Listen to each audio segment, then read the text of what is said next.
이동우 YTN 보도국 부국장 초대했습니다. 안녕하십니까? 예, 안녕하십니까?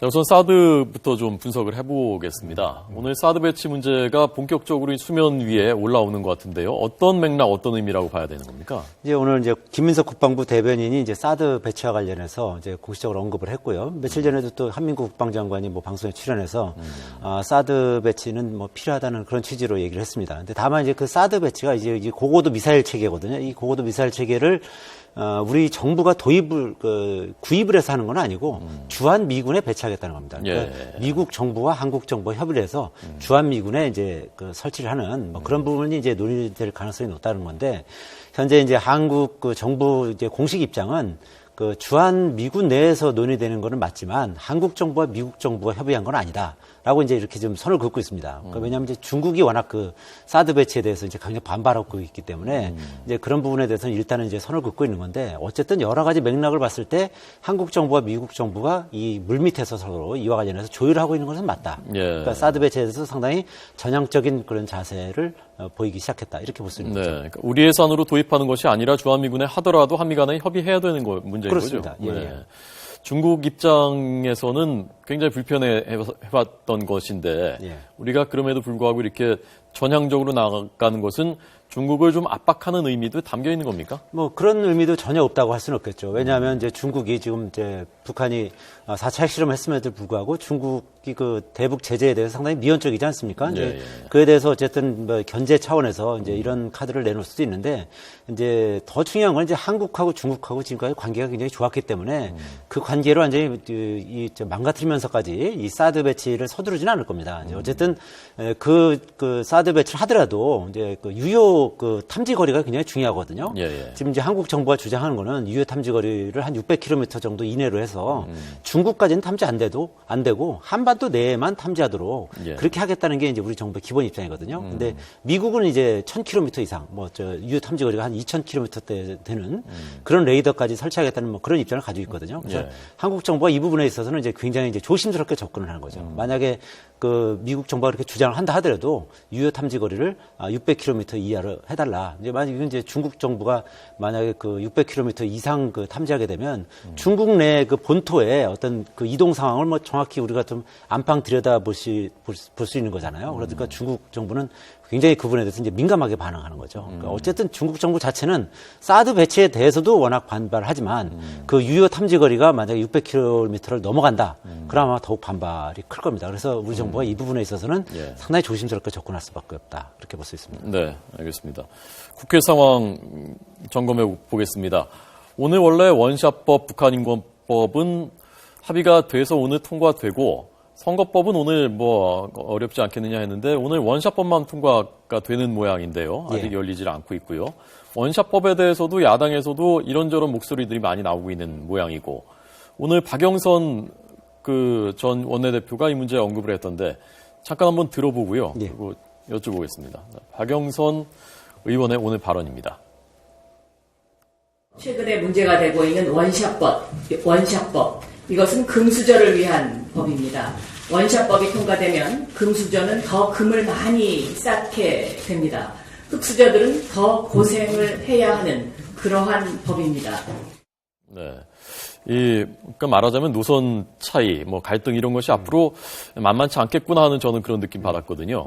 어떻게 해석하셨습니까? 원샷법이라는 건 이제 간단히 얘기하면 기업 활력 제고를 위한 특별법이거든요. 그러니까 구조조정이라든지 기업 합병이라든지 이런 걸 좀 손쉽게 해주겠다는 겁니다. 그래서 기업 합병하는데 지금까지는 그게 한 120일 정도 걸리는데 그걸 이제 축소해서 이제 한 40일 정도면 이제 할 수 있도록 그렇다는 건데요. 지금 이제 내용을 보시면은, 화면을 보시면은 이제 공급 과잉 업종들 모든 기업이 이제 대상이 되는 거고요. 또 사업 재편 계획 심의 등 심의를 거쳐서 이제 선정하도록 돼 있고, 상법이나 공정거래법을 한시적으로 이제 특례를 이제 부여하는 조항이 있고, 중소기업에 이제 각종 금융 지원을 하는 겁니다. 이렇게 되면 어쨌든 현재 여러 가지로 이제 좀 구조조정을 해야 되고, 그다음에 이제 공급 과잉되는 무슨 건설업이라든지 아니면 조선업이라든지 이런 데는 이제 좀 구조조정을 해야 되지 않겠습니까? 이제 그럴 때 빨리 할 수 있도록 이렇게 각종 이제 지원을 해주겠다는 건데, 이거를 이제 지금 이제 박영선 전 원내대표 같은 경우는 재벌한테 특혜를 주는 법이다. 그래서 지금 강력하게 이제 반발하고 있는 거죠. 예. 어쨌든 이제 그럼에도 불구하고 여야가 합의를 한 사안입니다. 이거는 어쨌든 오늘 그 원샷법, 그러니까 기업 활력 제고를 위한 특별법은 통과를 시키겠다고 했기 때문에 지금 좀 논란은 있습니다만 오늘 통과될 가능성이 높다 이렇게 볼 수 있습니다. 네.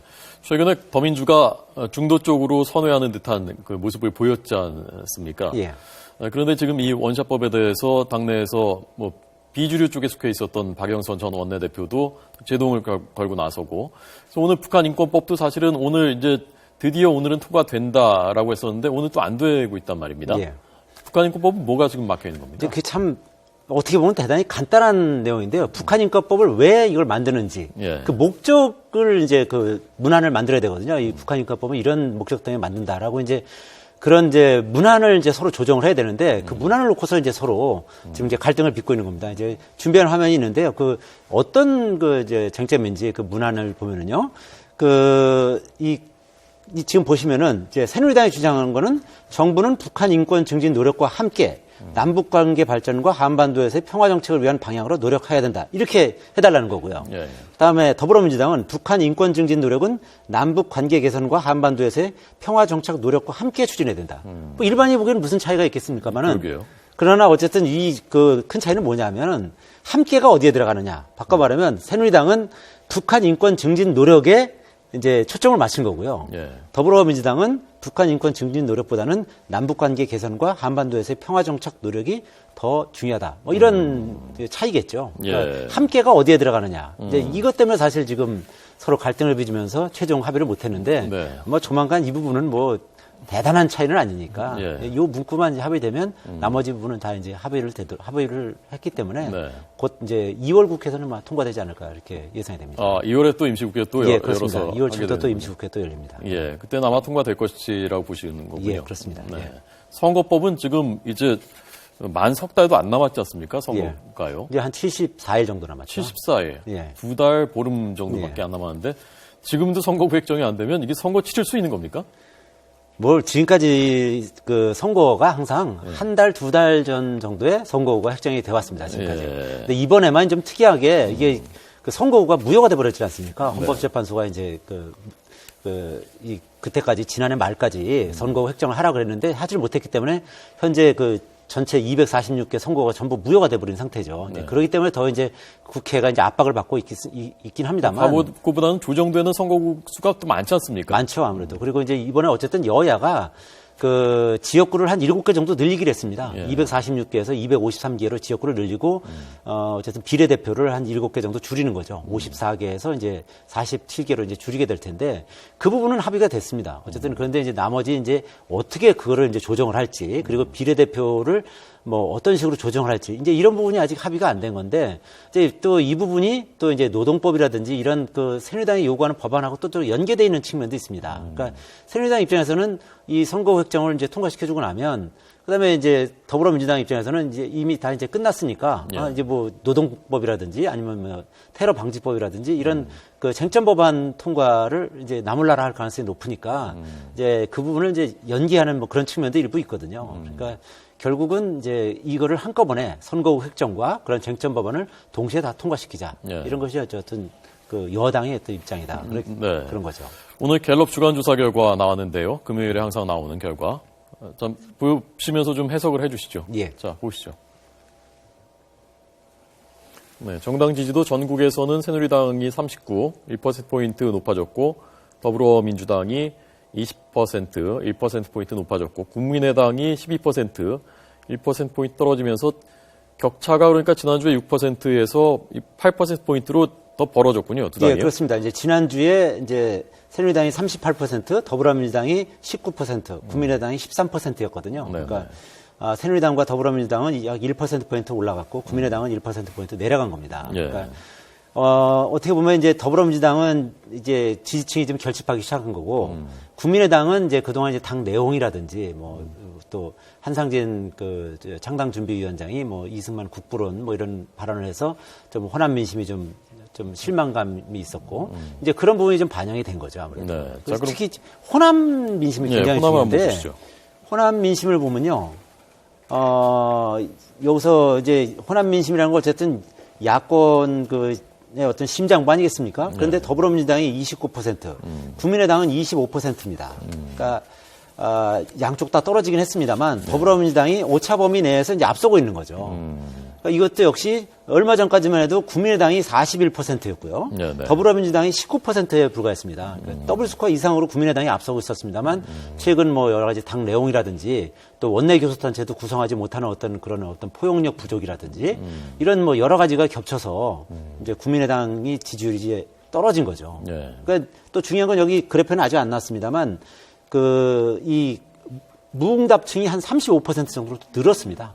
그러니까 바꿔 말하면 호남 민심이 딱 그 더불어민주당도 또 마땅치 않고 국민의당도 마땅치 않은 거죠. 그러니까 이런 그 민심은 결국은 이제 뭐 무소속으로 갈 가능성도 있고 아니면 기권을 할 가능성도 있는 겁니다. 호남 민심에서 가장 중요한 거는 어느 당이 과연 그 2017년에 그 내년에 대선에서 정권 교체를 할 수 있는 어떤 그런 비전과 정책을 보여주느냐, 그런 인물이 있느냐. 이제 그런 부분이 이제 가장 중요한 건데, 지금 아직 양당의 공이 이제 그런 그 어떤 비전이나 정책을 제대로 보여주지 못하고 있다. 뭐 그런 것이 이제 이런 호남 민심에 이제 투영된 거죠. 네. 그 지난주에 변수라면 이번 주에 변수라면 천정배 의원이 국민의당에 입당했고 박주선 의원도 입당했고 그래서 지난주보다 격차가 야당 두 당 사이의 격차가 호남에서 2%포인트가 좁혀졌다는 부분도 좀 주목해봐야 될 가치가 있는 건 아닙니까? 예, 그런 부분이 있죠. 그러니까 이 더불어민주당은 좀 더 많이 호남에서 좀 떨어진 거고요.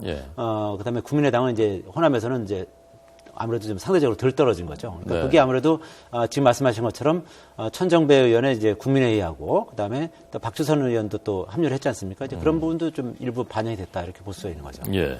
어제 김종인 위원장이 이승만 박정희 전 대통령 뉴욕 참배하지 않았습니까? 그 전에 문재인 전 대표가 대표대 구사했을 때 그때 정청래 최고위원이 굉장히 강력하게 비판했었단 말입니다. 그런데 이번에는 문제 없다. 비판하지 않겠다라고 했는데 이건 무슨 뜻입니까? 어떻게 받아들여야 되는 겁니까? 그러니까 뭐 단도직입적으로 말씀드리면 정청래 의원도 이제 공천을 받아야 되는 그런 입장 아니겠습니까? 또 여러 가지 막말 논란도 있었고 그렇기 때문에 어떻게 보면 이제 지난번에 문재인 대표가 그 참배할 때하고는 좀 차원이 달라진 거죠. 지금 총선을 앞두고 있고 지금 이제 김종인 그 선대위원장 겸 비대위원장 아닙니까? 막강한 권력을 가지고 있는 거죠. 근데 거기 비판을 했다가 나중에 이제 어떤 그 불이익을 받을지 모르는 거죠. 이런 상태에서는 뭐 시쳇말로 정청래 의원 입장에서는 이게 엎드리는 게 상책인 거죠. 여기서 괜히 김종인 그 비대위원장과 선대위원장의 행보를 그 정면으로 반박했다가 나중에 뭐 공천에서 지금 어떤 불이익을 받을지 모르기 때문에 이제 그 어떻게 보면 입장을 좀 바꾼 측면도 있습니다. 그리고 또 뭐 정청래 의원은 뭐 그렇게 뭐 설명을 합니다. 어쨌든 문재인 의원은 어쨌든 대권 주자고 그리고 김종인 그 선대위원장은 뭐 대권 주자는 아니지 않느냐. 그렇기 때문에 좀 더 그런 좀 행보를 달리할 수 있는 그런 여지는 있다라고 설명합니다만 그는 좀 궁색한 설명이라고 볼 수 있는 거죠. 예. 마지막으로요. 오늘 이인재 최고위원은 이 공천관리위원장 의견이 엇갈리면 결국 표결로 갈 수밖에 없는 것 아니냐. 그렇게 되면은 친박 쪽에서 미는 후보가 그 이한구 의원이 될 가능성이 높은 거죠. 그렇죠. 만약에 이제 그 공천관리위원장을 그렇게 이제 최고위원들이 그런 식으로 해서 이제 투표를 해서 하게 되면 그러면 현재 최고위원 구조는 친박계가 훨씬 앞서고 있거든요. 특히 이제 선출직 최고위원으로 봐도 뭐 서청원 최고위원이라든지 뭐 이인재 최고위원, 김태호 최고위원, 뭐 그리고 지명직도 지금 뭐 이정현 최고위원이나 그다음에 안대희 최고위원 다 전부 다 친박 성향이 강하거든요. 그래서 이제 분리할 수가 있는데 이제 그렇게 가기에는 여러 가지로 정치적으로 부담이 큰 거죠. 어쨌든 이제 김무성 대표와 그리고 친박계가 정면으로 이제 부딪히는 그런 양상이거든요. 그러니까 아무래도 이제 공천관리위원이라는 건 이제 이 선거를 앞두고 굉장히 중요한 자리 아니겠습니까? 어쨌든 친박과 비박이 결국은 이제 이 공천권을 두고서 이제 정면으로 이제 승부를 하는 건데 여기서 이제 그렇게 정면을 부딪히기보다는 아마 뭔가 이제 정치라는 게 원래 타협과 협상의 어떤 그 예술이니까 거기서 이제 김무성 대표와 이제 친박계가 어떤 타협점을 찾지 않으면 그야말로 상당히 이제 새누리당이 어려운 그 이제 과정으로 갈 수밖에 없는 그런 상황인 거죠. 예, 알겠습니다. 이동우 정치 YTN 보도국 부국장의 해설 들었습니다. 고맙습니다. 예.